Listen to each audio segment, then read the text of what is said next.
My childhood best friend and I made a time capsule of our life goals, but when we opened it a decade later, my list turned the whole night awkward and now my girlfriend won't stop questioning my sexuality. Technically speaking, this happened more than a decade ago, but the mess up was just resting until a few days ago. I was a teenager when my friend and I came up with this idea to write a list of life goals on a piece of paper for our older selves. We placed our papers inside of a lockable box without showing each other what we wrote. My friend was the more responsible one between the two of us, and least likely to prematurely open the box in private, so we both agreed that he was going to keep the box and store it somewhere in his mom and dad's basement until we were old enough to open the box together. Life went on and eventually we forgot about the box. Fast forward to my friend's father passing away, which left my friend with the house he grew up in, but no living parents. My friend made plans to turn the house into an Airbnb. I got an unexpected call from him a couple of weeks ago. We were no longer as close, so phone calls between us were somewhat uncommon. He informed me about his dad, the house, and then, he mentioned what he found in his mom and dad's basement. The box. I encouraged my friend to open the box at that moment and read what we wrote while we were on the phone, but he suggested that we make it more meaningful by meeting up and reading it in person. Cut to the two of us becoming the four of us at the meeting because our girlfriends also became invested and involved. So, there we all were, at my friend's parents' house, enjoying good food and good company. When the time came to open the box, everyone was pretty excited. My friend and I totally forgot what we wrote, so all of us were going in blind. A toolbox was required to open the box because the key for the padlock was nowhere to be found. My friend gave me his list and I gave him mine. Our girlfriends wanted it that way. I was the first to read. My friend had the following things on his list. 1. Fix my teeth. 2. Make money. 3. Learn other languages. 4. Travel. 5. Learn to cook. 6. Eat healthy. 7. Lose my virginity. 8. Study. 9. Teach. 10.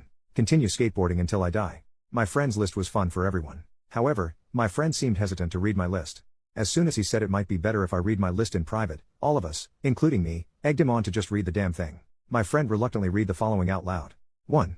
Tell Josh I want to be his bottom. That was literally all I wrote.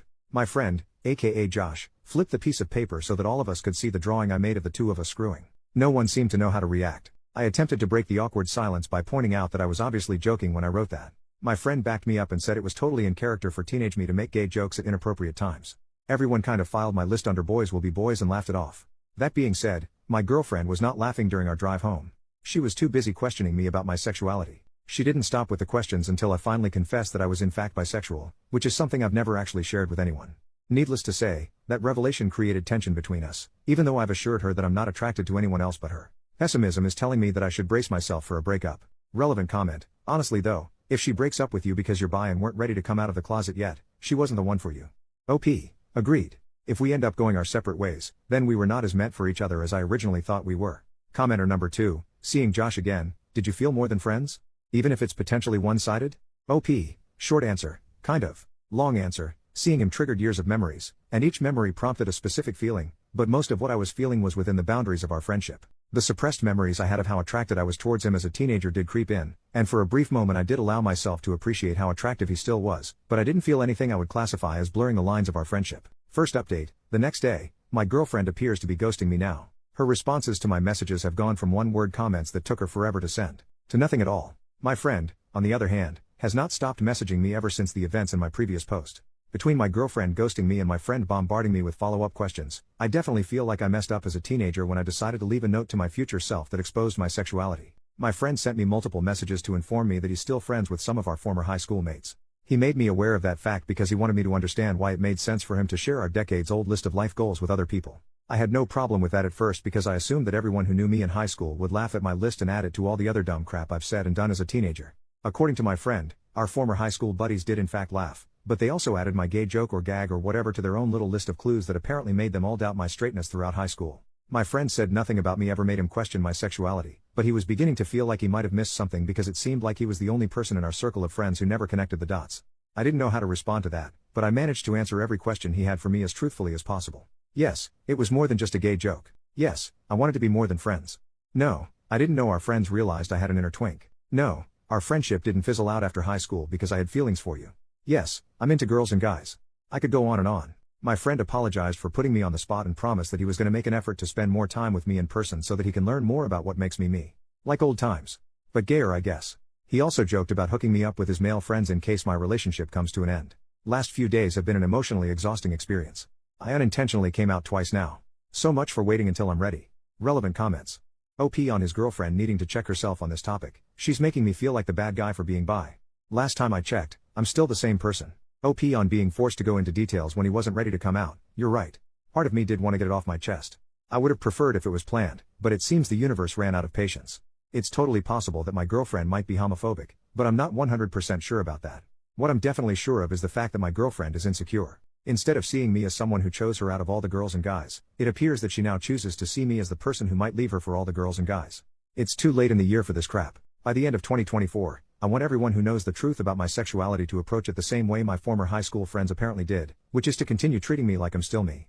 OP on deserving better after the situation with his girlfriend. I think the end of our relationship is unavoidable at this point. I want to believe that all my girlfriend needs is time to adjust and realize that she has no reason to freak the heck out like this, but my heart is telling me to pull the plug as soon as possible. Second update, 5 days later, my family now knows I'm bi.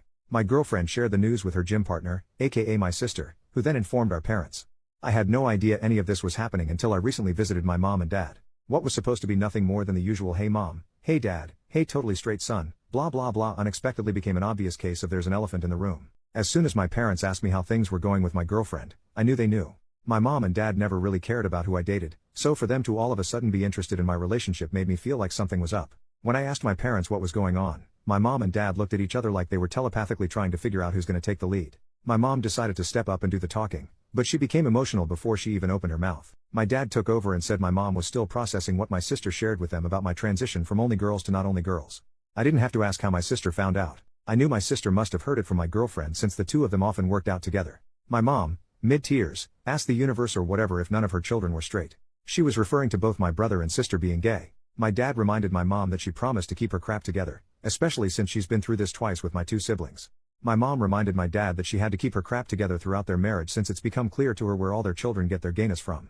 I didn't know what that meant, and I didn't really want to know, so I interrupted whatever was happening between my mom and dad to tell both of them that, for the record, I was not gay, I was bi, but I was still the same person, and I would appreciate it if life could continue as if nothing changed.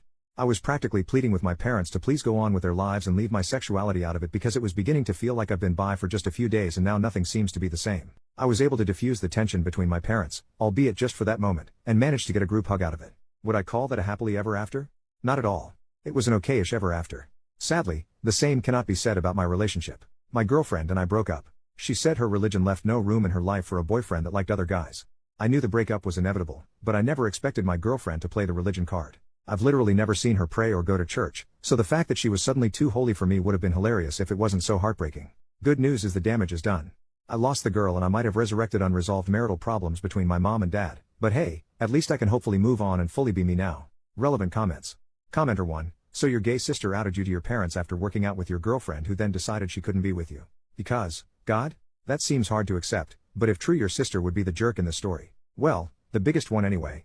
OP. The day my sister moved out of the house was one of the best days of my life. Sharing a house with her for years was an absolute nightmare. I'm convinced she poisoned our dog on purpose. That's how much of a psycho I believe she is. I have no idea what my ex-girlfriend gets out of spending time with my sister other than a firm ass. OP shares details about his father's past. According to my brother, my dad used to sell weed during his hippie days many moons ago, and apparently, where he was selling the most weed just so happened to be close to a popular gay club. My brother showed me a photo of my dad posing inside the gay club with a couple of his stoner customers. My dad looked like the albino twins in The Matrix Reloaded, but less sophisticated. Anyway, what my brother was trying to tell me was that he thinks our mom probably has a misconception of my dad low-key having had a secret sexual identity when in fact he was just a dealer who sold drugs to random gay guys.